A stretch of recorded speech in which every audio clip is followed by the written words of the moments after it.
The City of Cape Town has blamed numerous postponements and the lack of evidence as among the reasons it's continued to pay the legal bills of a councillor accused of defrauding it. Costs are estimated at 500,000 rand. The city has said it's unable to provide the actual figure in the defence of Councillor Nora Rosa. Joining us now for this reaction is the Good Party Secretary General Brett Herron. Very good evening to you. Thank you so much for your time. The city is sticking to its decision to pay the legal fees of the fraud-accused councillor who faces charges of misappropriating city funds. What's your reaction? Because you say close to R500,000 rand has already been spent on legal fees. Well, I was provided with, it was leaked to me that the legal fees to date are 476,000 rand. But we must, you know, it's the city is providing legal services to a councillor, a DA councillor, who is alleged to have committed fraud and money laundering with city funds. And it's not the city administration that has the authority in terms of the law to provide councillors with assistance. It is the Speaker. So here we have a DA Speaker authorizing legal assistance to be paid for by the city when a councillor has been accused of fraud and money laundering involving city funds.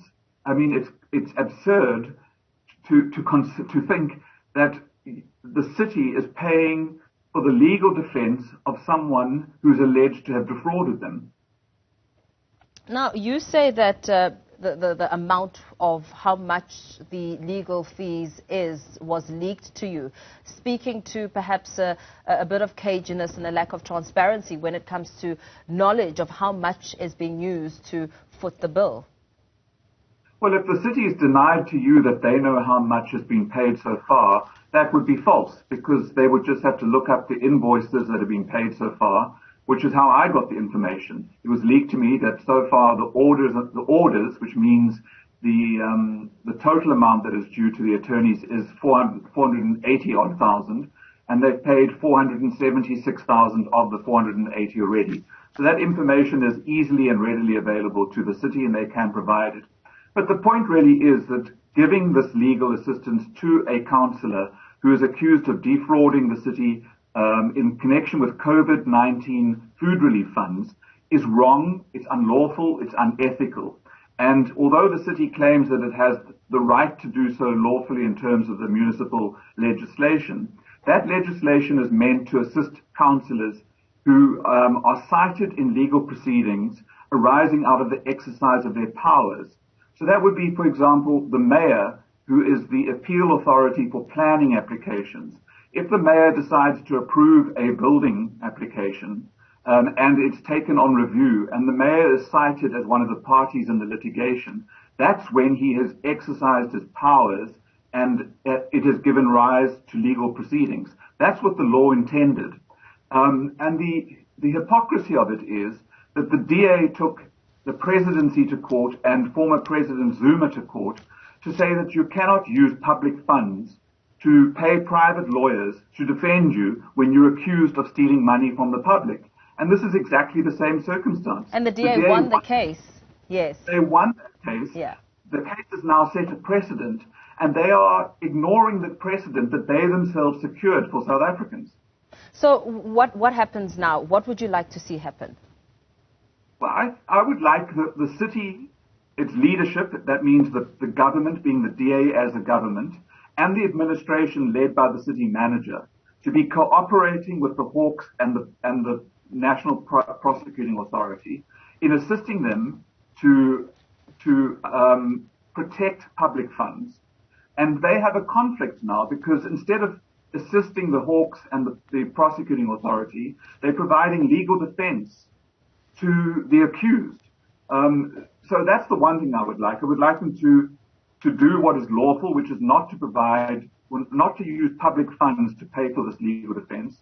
Secondly, to exercise their fiduciary duty of care with regards to public funds and to assist the investigating authorities in investigating and prosecuting this case, and to exercise good judgment. I mean, it's common sense that you can't pay to defend someone who's defrauded you.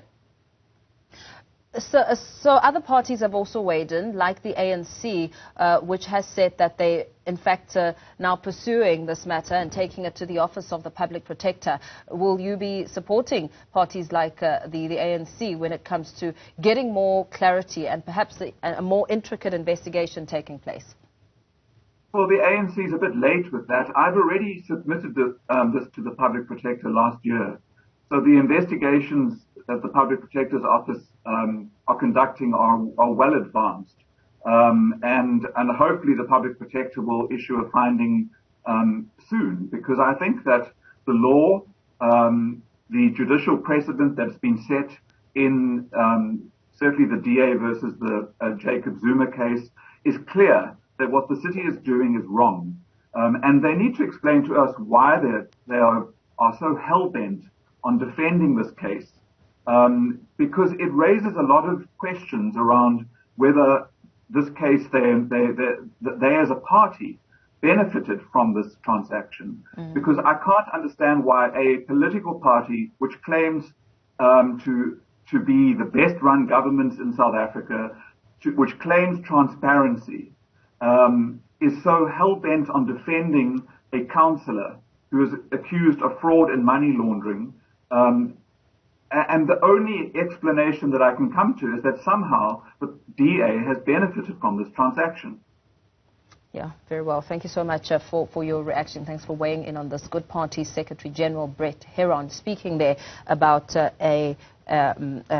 money that is now being footed, the city footing the legal fees of a councillor accused of misappropriating funds. So we'll see what the outcome of the Public Protector's report will be.